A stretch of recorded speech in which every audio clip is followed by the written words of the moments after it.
Всем привет! Вы на канале Около Канады. Меня зовут Ирина, и в этом видео я расскажу, как я чуть ли все не бросила и не уехала из Канады навсегда. Это история о реальных сложностях, которые могут ждать каждого, который решится на переезд. Ну и самое главное, я здесь поделюсь, как и мне удалось справиться с этими всеми проблемами и почему я все-таки осталась тут. Многие знают о сложностях эмиграции, но никто не говорит про эмигрантскую депрессию. Эмигрантская депрессия будет у всех. И была у всех, кто стал иммигрантом. Это не подлежит исключению. Богатый, бедный, высокий, худой, толстый. Все равно у тебя случится эмигрантская депрессия. Напишите, пожалуйста, в комментариях, было у вас это или нет, ну а я объясню, что это вообще такое. Ну и по факту это состояние, когда человек переезжает из другой страны в новую и ощущает сильный стресс, апатию, депрессию, одиночество, чувство потери, как будто бы кто-то умер. Старые связи теряются, новые еще не построились, и ты сидишь в вот этой стерильной пустоте, где никого нет. Один ты и неизвестное будущее, и то, что ты оставил.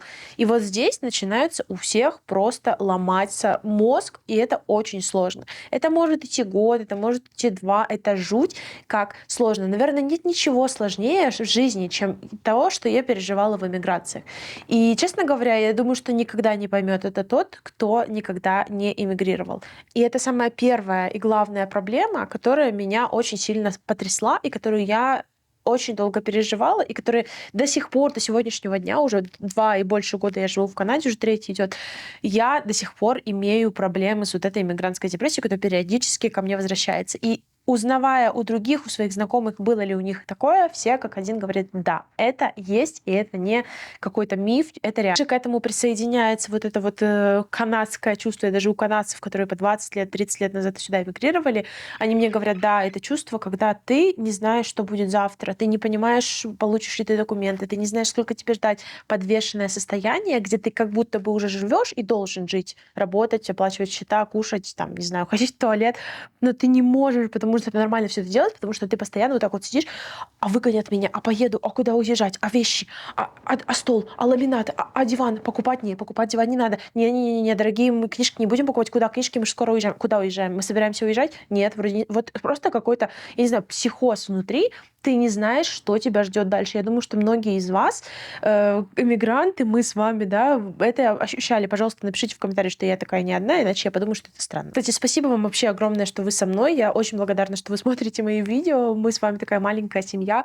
Пока нас всего 2000, 2200, но это уже как бы такое сообщество, где мы с вами обмениваемся какой-то информацией, которая нас иногда радует, иногда пугает, иногда веселит. Вот. Так что, ну, вот такие вот дела. Я вам очень благодарна. Вы для меня большая поддержка, на самом деле, даже вот в том одиночестве, которое я чувствовала себя в Канаде. Даже несмотря на то, что я со своей семьей, и так можно быть одиноким. К сожалению, да. Также еще одна проблема — это то, что мы не могли и не можем на данный момент никуда выехать из Канады, как будто бы вот взаперти сидим, и вариантов у нас выехать нет. Нам нужно получать документы, которые рождают миллиардный стресс, что нам их нужно делать. Также делать визу, также делать продолжение. У нас заканчиваются паспорта, делать их в консульстве почти невозможно. И все просто, знаете, ты идешь, тебя когда полетел раз, два, три, четыре, пять, и такой, ты сидишь такой, ага, что следующее? Нормально, я уже привыкла, это нормально. Ну, типа, окей, давайте посмотрим. Что еще? Это как будто бы какой-то, я не знаю, вот игра в кальмара очень похожа. Хорошая идея. Игра в кальмара — это жизнь в Канаде. Вот такие дела. Следующая проблема — это финансы. Конечно, когда вообще мы приехали, у нас было очень все хреново. Работал только один муж. Это аренда квартиры. Еда на 2,5-3 тысячи, ну, то есть вообще это было очень плохо. Начала уже я работать, стало лучше, но жизнь в Канаде действительно дороже, чем я ожидала, и все дорожает, и вообще вот это вот, знаете, 51-й штат, да, подорожание, проценты, налоги и так далее, в голове все это крутится. Еще одна пощечина, давайте дальше. Вот, и, знаете, особенно когда заходишь в супермаркет, и с каждым днем становится все дороже, дороже, дороже, ты думаешь, вот экономить. Это вы что, шутите про экономию сейчас? Ну, типа, это не смешно. Как? Это как будто бы какой-то вот игра на выживание. Ну и следующее, очень важное, то, что меня сильно пошатнуло, это отношения с моим мужем.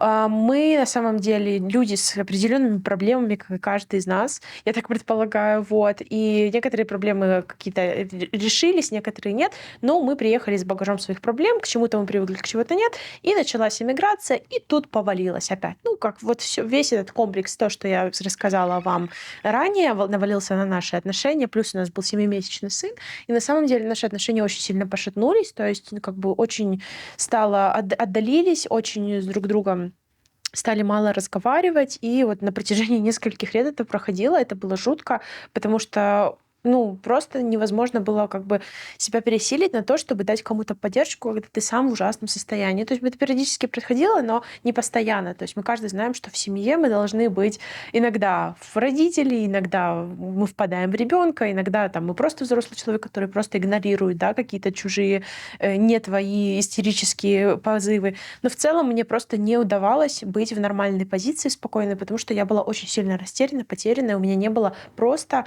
элементарной энергии на то, чтобы как бы давать эту поддержку, да, и конденирование такое для моего ребенка, и плюс еще для моего мужа.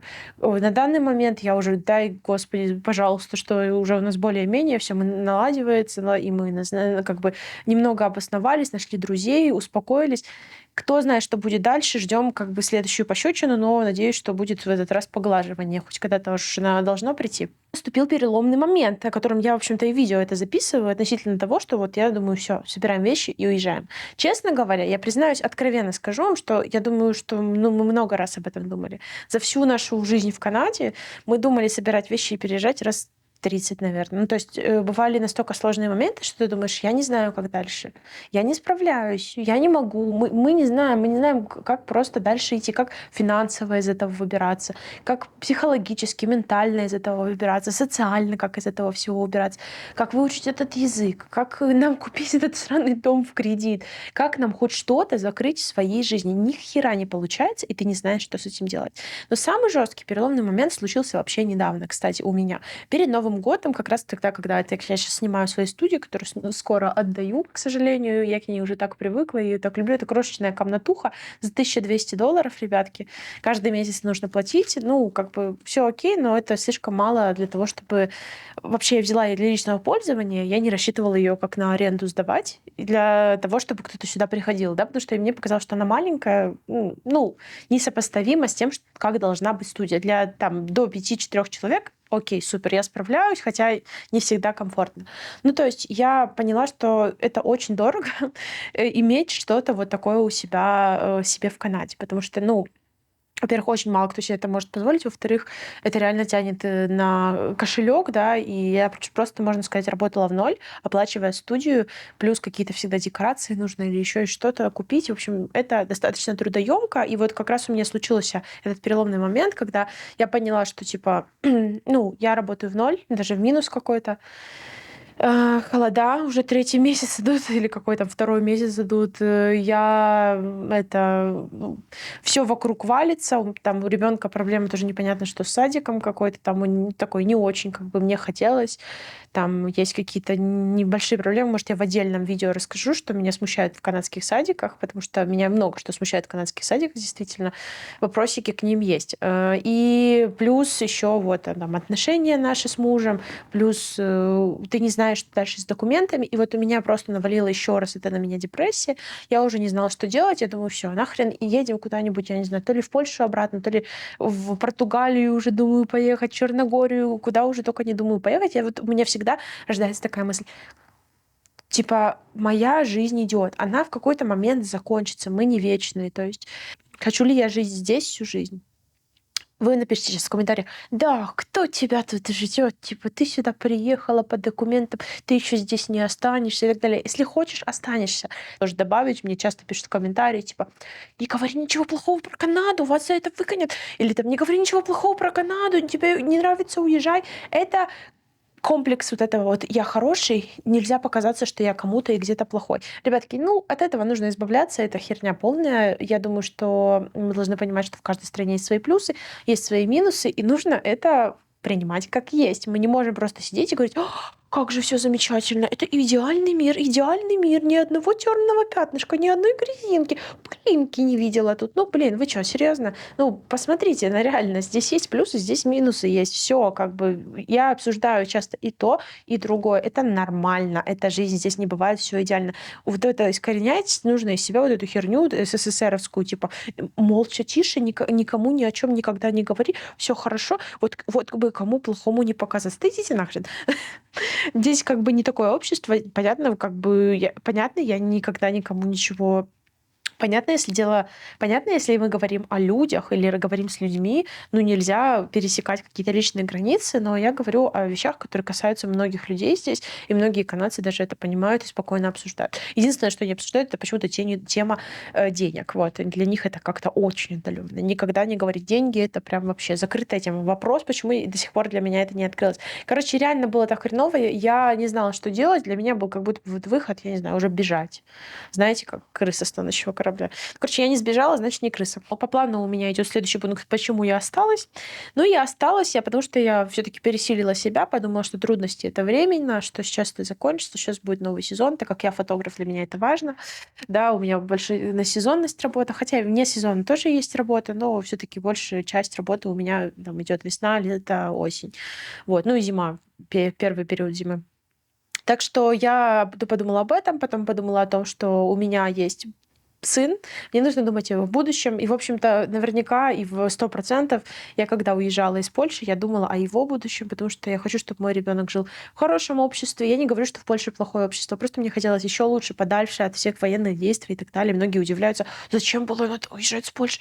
Уехала с Польши, вот дурочка, капец, там же нет войны. Ну, я не хотела там быть, как 300 километров, вот и у тебя война. Я не хочу там быть. Ну, в плане того, что мне не нравится, что у меня растет ребенок, и он должен хоть как-то быть, соприкасаться с тем, что где-то идет война. Ну, то есть, или вообще, ну, то есть иммигранты, поляки, которые там иногда на улице встретишь, выпердали на Украину, там, типа, иди воюй. Ну, то есть, такое что-то хоррор немножко бывает, и я не хотела никак с этим соприкасаться, и поэтому отчасти я оттуда, от этого уехала, и на момент, пока вот не закончатся все эти действия, пока не вернется все хоть в какую-то норму. Хотя, я не знаю, в Европе постоянно какая-то херня происходит, вы сами это прекрасно знаете. Поэтому, в общем, переезжала я для того, чтобы улучшить качество жизни, чтобы подальше быть от военных действий и чтобы не было рядом ксенофобии никакой, потому что меня это действительно вообще никак не радовало. И было неприятно. И я подумала, ну да, Канада не рай, это правда. Но, честно говоря, Канада дала мне шанс стать лучше.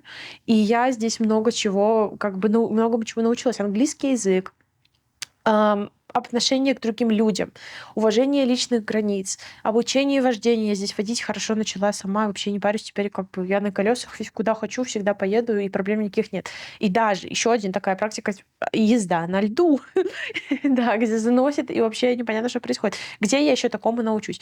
Научилась. Плюс, конечно же, это какие-то мои рабочие, карьерный рост в плане фотографии. Здесь я прям конкретно выросла, и я этот прогресс вижу, и людям нравится моя работа, и ко мне возвращаются семьями, друзьями, знакомыми, родственниками. То есть мне приятно от этого. И я вижу перспективу моей работы, потому что людям нравится то, что я делаю, и они получают хороший результат, которым они довольны.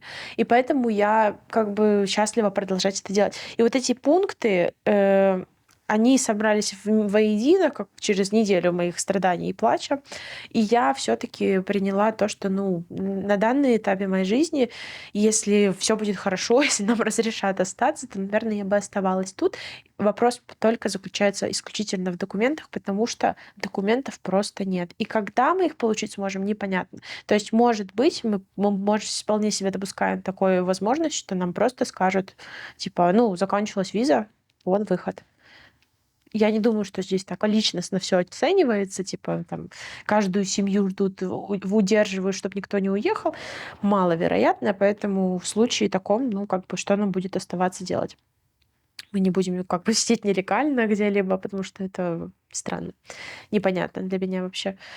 Вот. Ну, либо все будет хорошо, мы продолжим документы и продолжим свою жизнь тут. То есть, как бы на данный момент я решила, что здесь, несмотря на трудности, есть очень большие плюсы, которые лично мне помогают, но также есть и минусы, о которых я не буду молчать, потому что поэтому вот тоже такое разъяснение тем людям, которые пишут, зачем ты говоришь плохо о Канаде.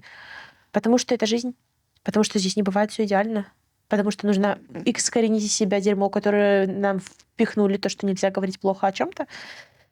Вот, так что такие дела. Английский язык, адаптация, понимание другой культуры, финансовый рост, ментальный рост, путешествие по красивой стране, все это мне смотивировало остаться здесь. Я надеюсь, вас тоже смотивирует, если вы тут, ну или смотивирует сюда приехать, если вы захотите. Ну, если у вас есть такие мысли или были такие мысли, все бросить, уехать, пожалуйста, напишите мне, чтобы я знала, что я не одна такая, что нас много. Ну, я так предполагаю, что так и есть, потому что это метания вечно душевные, ментальные, физические, потому что ты не знаешь, куда тебе деться, куда запихнуться и чем все это закончится. Вот. И напишите, как вам сравнение с игрой кальмара Канады. Это просто, ну, я не говорю именно про лично про Канаду, говорю про все страны в эмиграции, да, то есть, мне кажется, любая эмиграция — это как игра в кальмара. Вот такой. Так что давайте поддерживать друг друга любить, не обсирать и наслаждаться общением с друг другом, как от души на мой канал. Спасибо вам, ребятки, всех целую, всех люблю, пока, пошла цветочки свои гладить к следующему клиенту.